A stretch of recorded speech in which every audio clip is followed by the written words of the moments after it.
Hi, I'm Abby and I'm 31. At 25, I started a small app development company.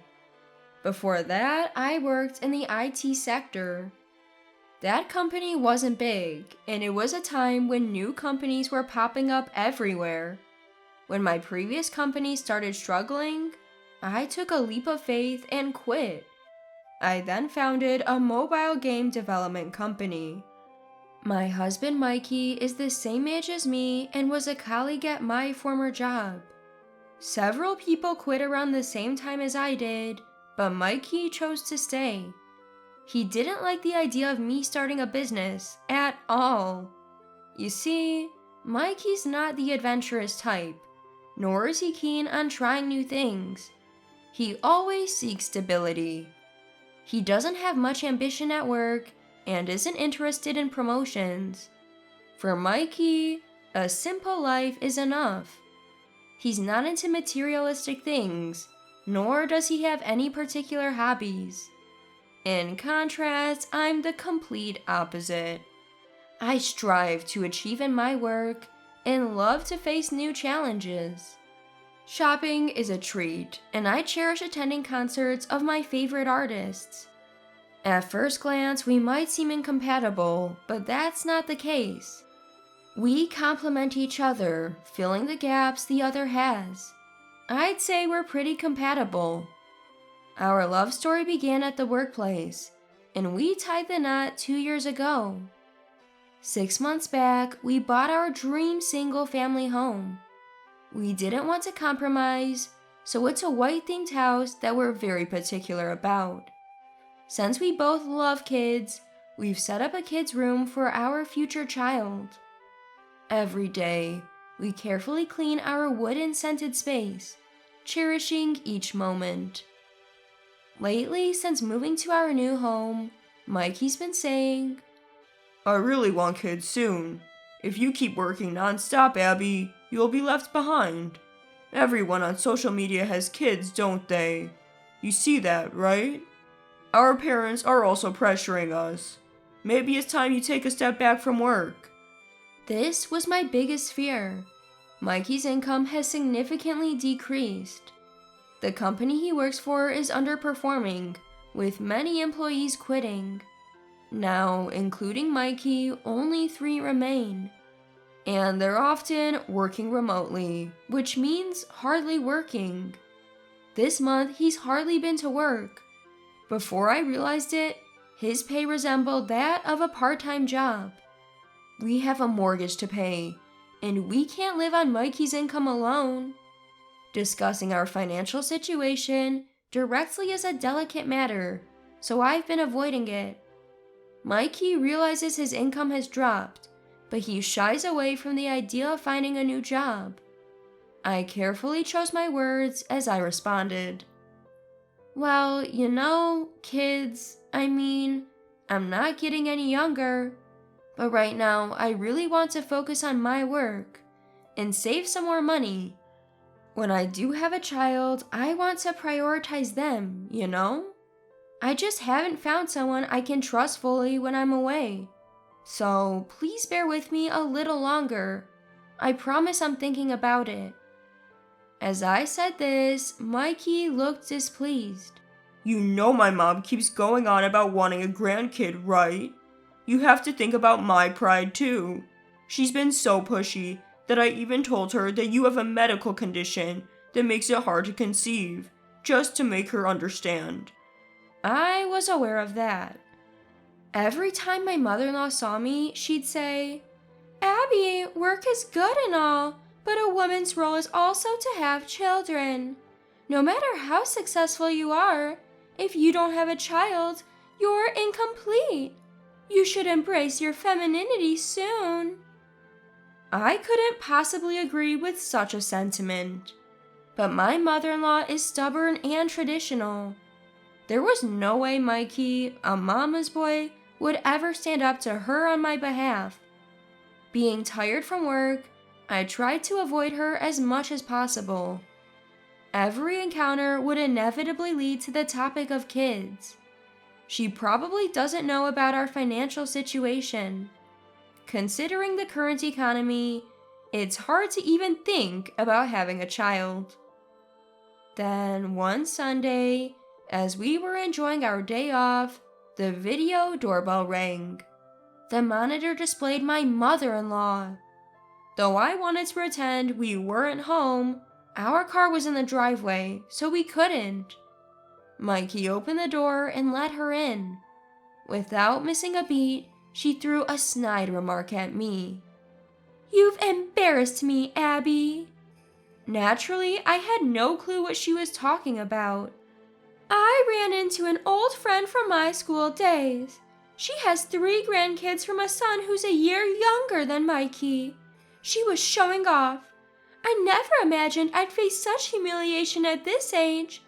This is what you get for having a clueless daughter-in-law." She directed her anger at me. "It's all because you won't give us a child. Don't you feel sorry for Mikey? Time's ticking and you need to plan for the future. You keep talking about work, but aren't games just for nerds? Anyone can do that, can't they?" Ignorance is truly terrifying. She had no idea about my efforts and achievements. I couldn't stay silent any longer. "Listen, mother-in-law, I think you need to realize how uninformed you sound. I get that you want a grandchild, and I'm genuinely sorry you feel this way. But when you belittle my career, I can't stay quiet. Not everyone can do what I do. Saying things like that about the games we pour our hearts into every day, well, it's hurtful." She smirked at me. "Why are you getting so defensive? What's more important to you, games or kids? If you tell me that a nerd's game is more important, I'd understand. But that would be a ridiculous thing to say, right?" As I kept trying to avoid conflict, things seemed to take a turn for the worse. My head started to throb. "Seriously, mother-in-law, you're so clueless. Comparing those things doesn't even make sense. They're completely different. I get your point, but from now on, this is a matter between a husband and wife. We'll come to a conclusion together." I thought my words might be a bit harsh, but I couldn't stay silent any longer. Even in this situation, Mikey stayed quiet and didn't come to my defense. Suddenly, with a flushed face, mother-in-law yelled at me, her breath hot and heavy. "You think I'm the bad one, don't you? Mikey's too kind to say anything, but don't you think a wife focusing more on her job than her husband could upset him? I really feel sorry for Mikey." "Excuse me?" "That's right. Maybe I should move in here. You have a nursery even though you're not having children. It's because you're infertile, right? So that room is just going to waste?" Before I could react to that shocking statement, Mikey chimed in with a sarcastic grin. "Yeah, we don't plan on having kids. It might be more efficient if Mom lived here. We're both working, so the house is often empty. It would be better for security if someone's always home. I'm all for it." I was taken aback by his statement. I always knew Mikey was a mama's boy, but I never expected him to go off the rails like this, without even considering my feelings. Annoyed, I retorted sarcastically to Mikey. "You're working from home these days, right? I think our security is just fine. If we need security, we'd hire professionals. We don't have any valuables that require high-end security anyway. Whose life are you talking about?" Mikey, visibly agitated, shouted back at me. "That's how you always are, Abby. Looking down on everyone. Can't you see that attitude of yours drains my motivation? Your business success was just a fluke, right? If I had started a business at the time, I would have succeeded too. I could have earned more. Don't think you're the only competent one here." My patience, already thin, snapped. He made it sound as if he was spouting some undeniable truth. However, I never once said I didn't want children. We just can't have them because we can't get by on just Mikey's earnings. I guess it's time for some real talk. I've kept silent to protect Mikey's reputation in front of mother-in-law. Take a look at this. Can you still say our decision not to have kids is due to my arrogance? With that, I pulled out our household budget and our paychecks. Mother-in-law stared at them with a devilish glare. Mikey looked visibly flustered. Being shown this after boasting must be tough. After all, his earnings are almost the same as a college student's part-time job. Affording a mortgage and supporting a family on this? No way. It would be impossible unless we moved abroad. I began to speak. As you can see, our financial situation depends on both of us working. I don't want our child to struggle or live in poverty. Right now, we just can't consider having a child. If we continue being married, it might never happen. Mikey responded anxiously. I never told you to show Mom our earnings. Do you enjoy making me look bad? Mother-in-law added, Oh, come on, earnings aren't everything. Mikey's gentle nature would make him a good father. Why don't you become the breadwinner? The absurdity gave me a headache. Sure, having a child would be fulfilling, but did you know there are mothers out there coping with stress by playing mobile games and doing their best? If you're going to throw judgments, so will I. A real man can support his family. Though, doing your best in whatever situation is what truly matters. We just don't see eye to eye. Mikey's anger finally exploded. He began to shout. Abby, your high and mighty attitude is what's ruining me. It's like having a boss at home. Leave. I don't want to see your face anymore. Mother-in-law jumped in. Exactly. You think you can say whatever you want? Fine. We don't need a woman like you. I'm going to get divorce papers. Mikey, divorce this insufferable woman. With that, they both headed to the city hall. I'm still puzzled why I should be the one to leave. But I don't want to be with Mikey anymore. I can't stand his face. Those are my feelings. I've reached my breaking point. I finally decided to move out. I quickly packed my belongings. I've never liked having many possessions anyway. I've always been someone who prefers an empty space. People usually call this minimalist. Packing, it was done in no time. Mikey and his mom came home still in a foul mood. Without missing a beat, Mikey started filling out the divorce papers. Then he threw them at me. I've done my part. If you're going to stop this, now's the time. Once these papers are submitted, there's no turning back. I'm so distressed I might not work for a while. But you can just give me the house as compensation. Lucky for you, I'm not a petty guy. You earn well, so it should be no big deal, right? But hey, if you apologize, maybe I'll forgive you. Clearly, he wanted me to beg him to stay. I've never met such a small-minded man before. He's the worst of them all. Without any hesitation, I filled out the divorce papers as well. I wanted to see for myself when they were submitted, so I took charge of that. The next day, the divorce was finalized. People often say divorce is harder than marriage, but for me, it was surprisingly straightforward and liberating. Thinking about that beloved house now inhabited by my two least favorite people, it seems scarier than a haunted house. I don't want to go near it. My belongings? Just a duffel bag and a huge suitcase for overseas trips.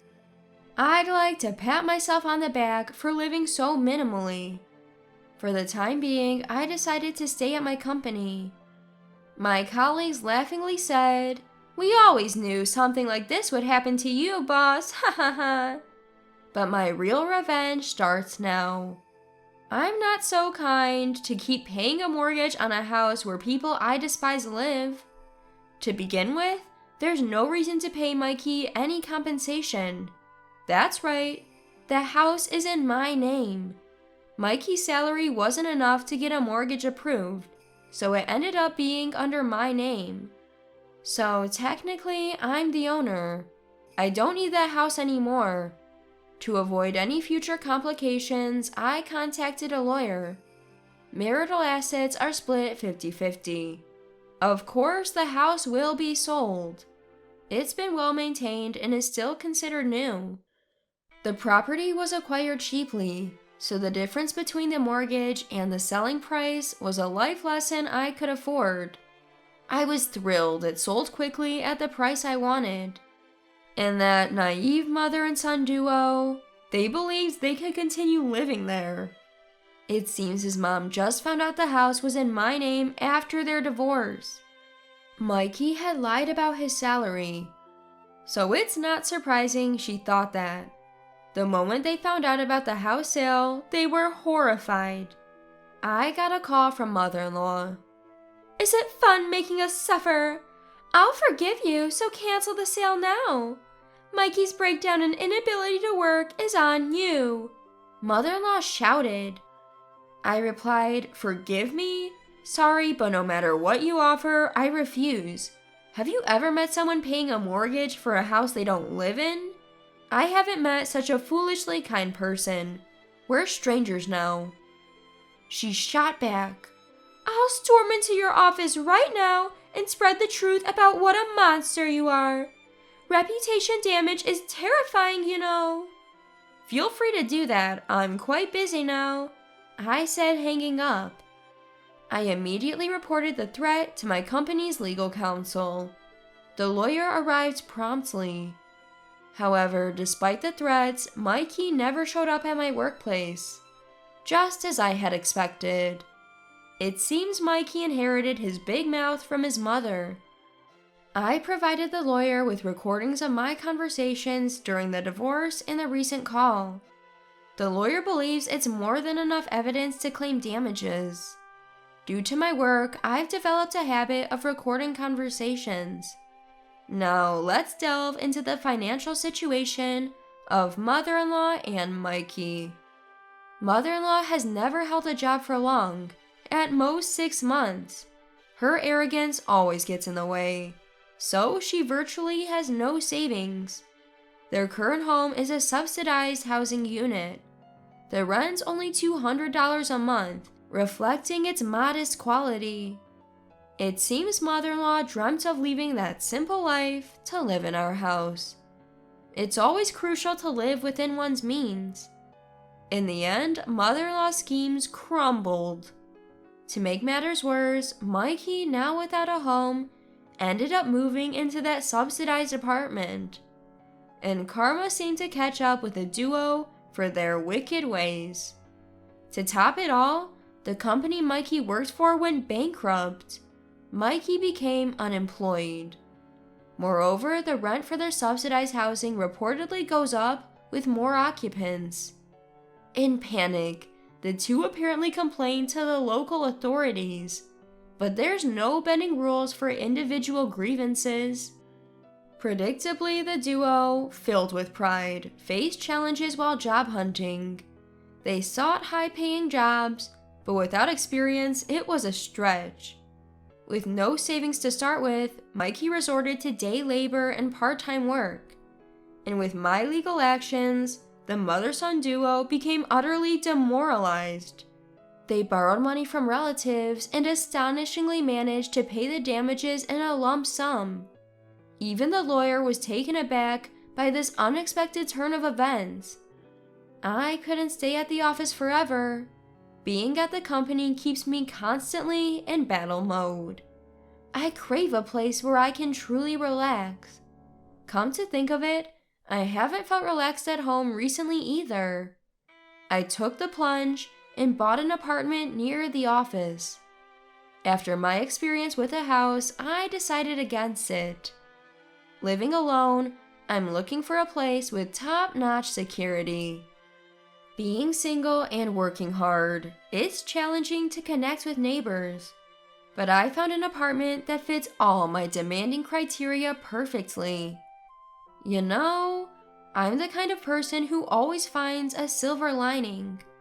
Inspired by recent events, I developed a romance simulation game for adults. It became a massive hit, turning into the company's flagship game. I really do love my job. For now, I'm more passionate about work than romance.